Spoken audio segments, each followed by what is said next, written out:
روح بھی مر جاتی ہے تو وہ گمراہ ہے. مرنے کے بعد روح نہ مرتی ہے نہ مٹتی ہے نہ ختم ہوتی ہے نہ دوبارہ سے کسی جسم میں جا کر پیدائش لیتی، جنم نہیں لیتی، بلکہ روح جو ہے وہ جناب عالی ہمیشہ ہمیشہ کے لیے باقی رہتی ہے. اور میں نے یہ بھی پڑھا کتاب میں کہ روح سے جو ہے وہ جسم کا تعلق ہی رہتا ہے. ہاں، روح سے جسم کا تعلق رہتا ہے، وہ اپنے جسم کے پاس جاتی ہے.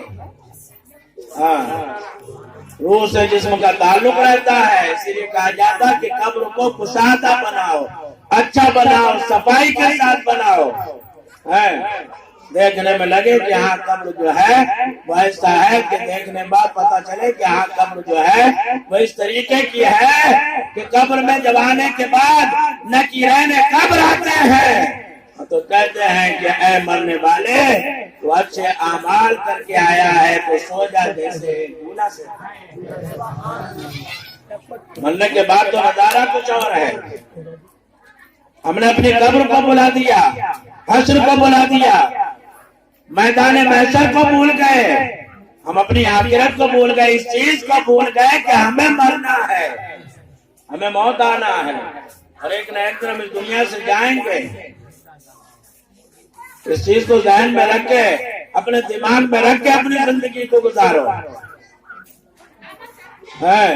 اپنے مرحوموں کو یاد کیا کرو، ان کے نام سے اصالِ ثواب کیا کرو، مسجدوں میں مدرسوں میں ان کے نام سے کچھ لگایا کرو تاکہ تمہارا بھی نام زندہ رہے اور مرنے والے کی روح کو بھی اس کا ثواب ملے.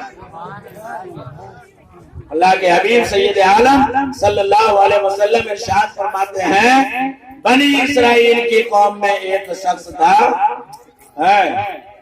وہ جو ہے 99 آدمیوں کا قاتل تھا. کتنے؟ 99 آدمیوں کو قتل کیا تھا. اب اللہ کی رحمت کا طلبگار تھا، پہنچا کسی کے پاس، کہا کہ میں نے ایسا ایسا کیا ہے، 99 کو قتل کیا ہے، تو اللہ کی بارگاہ میں دعا کرتے، میں توبہ کرنا چاہتا ہوں، اللہ میری توبہ کو قبول کر لے. انہوں نے سنا تو تھوڑے امور تھے، پڑھے لکھے کم تھے، کہا 99 آدمیوں کو قتل کیا ہے اور اللہ کی رحمت سے امید رکھتا، اللہ تجھے نہیں معاف کرے گا. اتنا بڑا قاتل ہے، بتاؤ 99 آدمیوں کو قتل کیا، تجھے اللہ بخشے گا؟ کبھی نہیں بخشے گا. تو تلوار اس کے ہاتھ میں تھی، اس نے سوچا جو ہے کہ جب 99 پورے ہو گئے اور اللہ بھی مجھے بخشے گا نہیں تو کیوں 99 پورے جو ہے رکھوں، پورے کیوں نہ 100 کروں. ان کی بھی گردن مار دی، 100 آدمیوں کا قتل کر دیا. زندگی گزارتا رہا، کافی وقت گزر گیا، آخری عمر کا جب حصہ آیا تو پھر پچھتاوا آیا، شرمندگی آئی، ندامت آئی، افسوس ہوا کہ میں نے غلط کیا ہے، 100 آدمیوں کو قتل کیا، مرنے کا سمے ہے. قبر میں جو ہے کہتے نہیں کہ قبر میں پیر لٹک رہے ہیں، اب آخری وقت ہے، نہ جانے کب موت آ جائے تو پتہ نہیں کیا حال ہوگا قبر میں، کیونکہ گناہوں سے پہلے کے آدمی جو ہے وہ گناہ کرنے کے بعد شرمندہ ہوتے ہیں. آج کے معاشرے میں، آج کے سماج میں گناہ بھی کر رہے ہیں، خوب خوشیاں منا رہے ہیں. انہیں گناہوں پہ افسوس نہیں ہے، ندامت و شرمندگی نہیں ہے. اور مومن وہی ہے کہ اگر کوئی گناہ سرزد ہو جائے تو شرمندہ ہو، افسوس کرے اور اللہ رب العزت کی بارگاہ میں گر گرائے، توبہ کرے تو اللہ تعالیٰ اپنے بندے کو معاف فرمانے والا. وہ گیا مولانا صاحب کے پاس، حافظ صاحب کے پاس، کہا حضرت میں نے 100 آدمیوں کو قتل کیا ہے، آپ دعا کر دیں اللہ کی بارگاہ میں کہ اللہ تعالیٰ میرے گناہوں کو معاف فرما دے، میں توبہ کرنے کے لیے آیا ہوں. تو کہا ایسا کرو، اللہ تعالیٰ تو بے حساب بخشنے والا بہت بڑا غفور الرحیم ہے، بخش دے گا تمہیں، مگر ایسا کرو کہ برابر میں ایک بستی ہے، وہاں ایک اللہ والے رہتے ہیں، ان کی بارگاہ میں چلے جاؤ اور ان سے جا کے سارا حال بتا دینا، ان کی بارگاہ میں جا کے توبہ کر لینا، تو اللہ کے بلی کی برکت سے اللہ تعالیٰ تیرے گناہوں کو معاف فرما دے گا. جب یہ کہا جناب عالی تو وقت جو ہے وہ اٹل ہے، کہیں پر بھی ہو سکتی، جہاں پر اللہ نے لکھی وہیں پر ہوگی.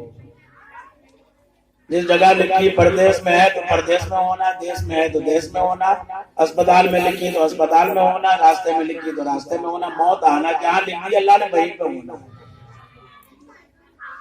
اب یہ گھر سے جیسے ہی آگے نکلا 10-5 قدم نکلا تھا کہ اسرائیل علیہ السلام آ گئے اور روح کو جسم سے جدا کیا، انتقال ہو گیا، وہیں پہ جنازہ پڑا ہے۔ اب رحمت کے فرشتے بھی آ گئے اور عذاب کے فرشتے بھی آ گئے۔ عذاب کے فرشتوں نے کہا کہ ہم اسے جو ہے دوزخ میں لے کے جائیں گے، تو جنت کے فرشتوں نے کہا نہیں، ہم اسے جنت میں لے کے جائیں گے، ہم اسے جنت میں لے کر جائیں گے۔ اللہ سمجھ فرشتوں میں آپس میں جو ہے باتیں ہونے لگی، تو یہ ہوا فیصلہ ہوا کہ ایسا ہے، چلو اللہ کی بارگاہ میں چلو۔ اللہ تعالیٰ جس کے لیے کہہ دے گا تو اسی کی طرف ہو جائے گا۔ اگر اللہ نے کہہ دیا کہ عذاب کے فرشتے لے جائیں تو تم لے جانا، اور اللہ نے کہہ دیا کہ رحمت کے فرشتے اس کی روح کو لے جائیں تو رحمت کے فرشتے لے جائیں گے۔ بارگاہ الہی میں پہنچے اور اللہ رب العزت کی بارگاہ میں جا کر عریضہ پیش کیا، اے پروردگار عالم، آج ایک مرنے والا مرا ہے، 100 آدمیوں کا قاتل تھا، انتقال کیا ہے۔ رحمت کے فرشتے کہتے ہیں ہم اسے جنت میں لے جائیں گے، عذاب کے فرشتے کہتے ہیں ہم اسے جہنم میں لے جائیں گے۔ کیا کریں؟ اللہ رب العزت نے فرمایا کہ جاؤ زمین کو ناپا جائے۔ جوڑ کے بولو، گھوم کے بولو سبحان اللہ۔ رحمت کے فرشتوں سے پوچھا کہ تم اسے جنت میں کیوں لے جانا چاہتے ہو؟ تو رحمت کے فرشتوں نے کہا کہ اے رب تعالیٰ، ہم اسے جنت میں اس لیے لے جانا چاہتے ہیں کہ اگرچہ یہ 100 آدمیوں کا قاتل تھا، مگر جا رہا تھا تیرے ولی کی بارگاہ میں توبہ کرنے کے لیے، توبہ کرنے کے لیے جا رہا تھا، اس لیے ہم اسے اس کے نیت کی بنیاد پر ہم اسے جنت میں لے جانا چاہتے ہیں۔ عذاب کے فرشتوں سے پوچھا تو انہوں نے کہا کہ ہم اسے جہنم میں اس لیے لے جانا چاہتے ہیں کہ 100 آدمیوں کو قتل کیا ہے، گناہگار ہے۔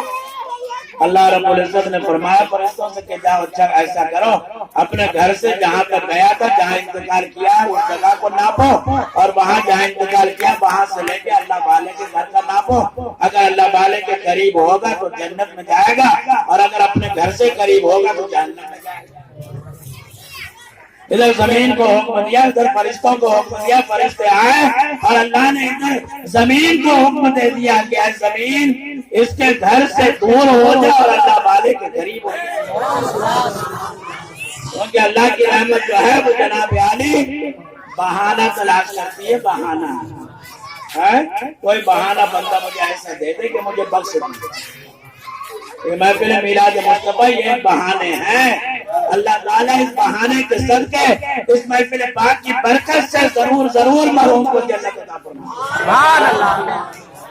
بخشش و نجات و کامیابی کا ذریعہ ہے، جنت الفردوس میں لے جانے کا ذمہ دار ہے محفل میلاد مصطفیٰ۔ اب فرشتے آئے، زمین کو ناپنا شروع کیا۔ ابھی تو گھر سے 10-5 قدم آگے بڑھا تھا، تو گھر سے قریب ہونا چاہیے نا۔ اللہ والے کی بستی تو کافی دوری پہ تھی، لیکن اللہ کی قدرت دیکھو، اللہ نے زمین کو حکم دیا تو زمین جو ہے وہ اللہ والے سے قریب ہو گئی، اس کے گھر سے دور ہو گئی۔ ناپا فرشتوں نے تو اللہ والے کے قریب زیادہ نکلا، گئے بارگاہ الہی میں تو اللہ نے فرمایا جب اللہ والے کے قریب ہے تو پھر اسے جنت ملے گا۔ جنت مل گئی۔ شرط یہ ہے کہ ہمارا ایمان وقائد صحیح رہے، اللہ کی بارگاہ میں ہمیشہ توبہ کرو، اللہ کی بارگاہ میں گڑگڑاؤ، اپنے گناہوں سے معافی مانگ کر پکے سچے سنی جنتی مسلمان بن جاؤ۔ زندگی کا کوئی پتہ نہیں ہے، تو میں نے کہا مرنے کے بعد جب قبر میں دفنایا جاتا ہے تو قبر سے جو ہے مردے سے، مرنے والے سے، جسم سے اور روح کا تعلق رہتا ہے۔ اگر جسم کو تکلیف ہوتی ہے تو روح کو بھی تکلیف ہوتی ہے، اور جسم کو آرام و راحت ہوتی ہے تو